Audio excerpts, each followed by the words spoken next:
his son and says, "Listen, your mother and I are getting divorced. 55 years of misery's enough." "Dad, what are you talking about?" The son screams. "We can't stand the sight of each other any longer," he says. "I'm sick of her face, and I'm sick of talking about this, so call your sister and tell her," and he hangs up. Now the son is worried. He calls his sister. She says like hell they're getting divorced. She calls their father immediately. "You're not getting divorced. Don't do another thing. The two of us are flying home tomorrow to talk about this. Until then, don't call a lawyer, don't file a paper. Do you hear me?" She hangs up the phone. The old man turns to his wife and says, okay, they're both coming for Christmas and paying their own airfares. Ops. One weekend, the husband is in the bathroom shaving when the kid he hired to mow his lawn, a local kid named Bubba, comes in to pee. The husband slyly looks over and is shocked at how immensely endowed Bubba is. He can't help himself, and he asks Bubba what his secret is. "Well," says Bubba, "every night before I climb into bed with a girl, I whack my penis on the bedpost 3 times. It works, and it sure impresses the girls." The husband was excited at this easy suggestion and decided to try it that very night. So before climbing into bed with his wife, he took out his penis and whacked it 3 times on the bedpost. His wife, half asleep, said, "Bubba, is that you?" Ops. Blonde wife. One winter morning during breakfast, a husband and wife in northern Minnesota were listening to the radio. They heard the announcer say, "We are going to have 8 to 10 inches of snow today. You must park your car on the even-numbered side of the street so the snowplows can get through." So the good wife went out and moved her car. A week later, while they were eating breakfast again, the radio announcer said, "We are expecting 10 to 12 inches of snow today. You must park your car on the odd-numbered side of the streets so the snowplows can get through." The good wife went out and moved her car again.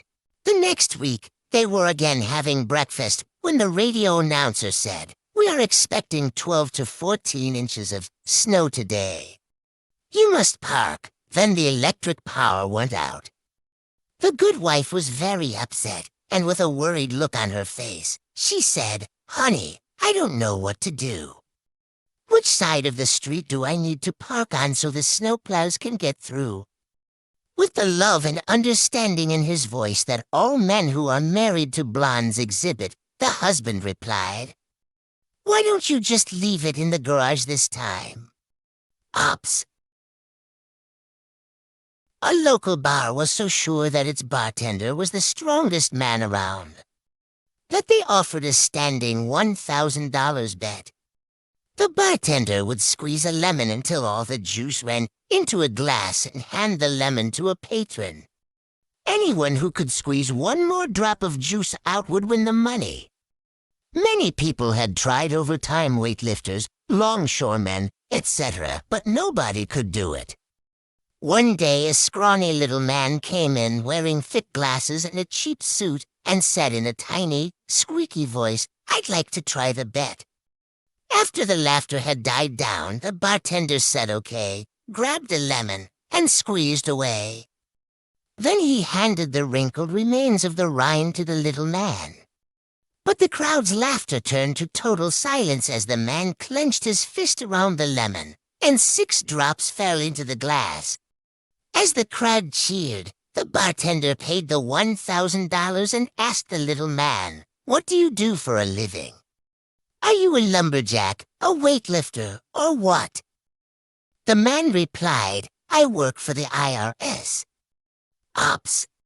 An average-looking man walks into a bar. Walks into a barn. A beautiful woman approaches him. The woman asks the man, "How would you like to get out of here?" And the man is stunned. He never thought a woman like her would ever approach him, so he agreed. They both get into his car and drive really far. He stops at a cliff with a view of the whole city. Within seconds, they started taking off their clothes. After minutes of passionately making love, they finally finish. They both put their clothes on and just sat there awkwardly.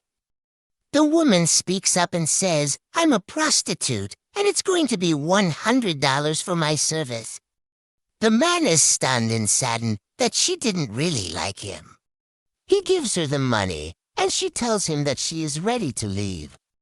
The man replies, "I'm a taxi driver, and it's going to be $150 for the ride here and back." Ops. A guy stuck his head into a barber shop and asked, "How long before I can get a haircut?" The barber looked around the shop full of customers and said, "About 2 hours." The guy left. A week later, the same guy stuck his head in the shop and asked, "How long before I can get a haircut?" The barber looked around the shop and said, "About an hour and a half." The guy left. The barber turned to his friend and said, "Hey, Bob, do me a favor. Follow him and see where he goes. He keeps asking how long he has to wait for a haircut, but he never comes back." A little while later, Bob returned to the shop, laughing hysterically. The barber asked, "So where does he go when he leaves?" Bob looked up, wiped the tears from his eyes, and said, "Your house." Ops. Please subscribe me as I am new here, and stay happy.